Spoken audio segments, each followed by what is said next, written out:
Parents, bonjour! Comment faire manger des fruits et des légumes à vos enfants? Je vais commencer par les fruits. J'ai observé dans ma pratique de maman que de les couper en morceaux, n'importe quel fruit, ça passe nettement mieux. Voilà, on mange bien et on mange tout court. Du coup, ça c'est très intéressant. Ensuite, de commencer peut-être, en tout cas c'est la règle chez moi, le goûter avec un fruit. S'il n'y a pas de fruit, il n'y a pas la suite. Comme ça au moins, ça ritualise et ça donne un repère important.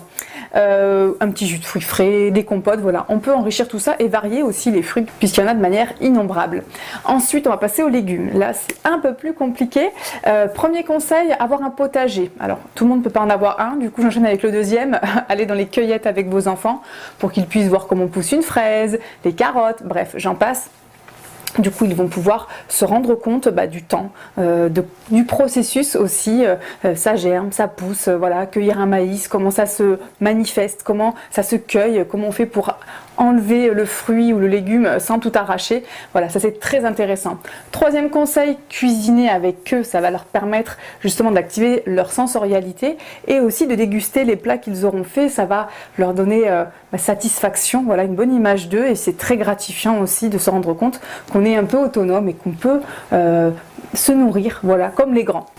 Dernier conseil, je vais vous proposer de favoriser au maximum les quiches, les tartes, les tourtes, parce que du coup on peut mettre tous les légumes qu'on veut dedans, et comme il y a de la pâte, comme il y a des œufs, comme il y a des patates aussi, et voilà, les goûts se mélangent et ça permet aux enfants leur portion quotidienne de légumes. On peut être malin et maline et mettre des produits dont ils ne sont pas fans mais qui sont aussi bons pour leur santé, comme dans la soupe, hein, par exemple, moi je mets de l'ail et de l'oignon alors que mes enfants n'aiment pas trop ça, du coup voilà, ils ont leur dose quand même dans la soupe, tout simplement. Et puis, n'oubliez pas les neurones miroirs, c'est-à-dire que si vous ne touchez pas aux légumes, vos enfants feront sûrement comme vous.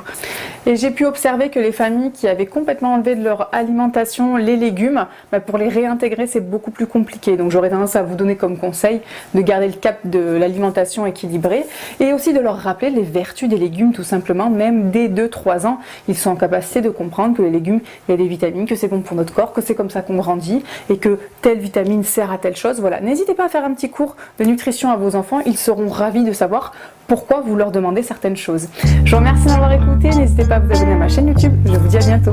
Au revoir.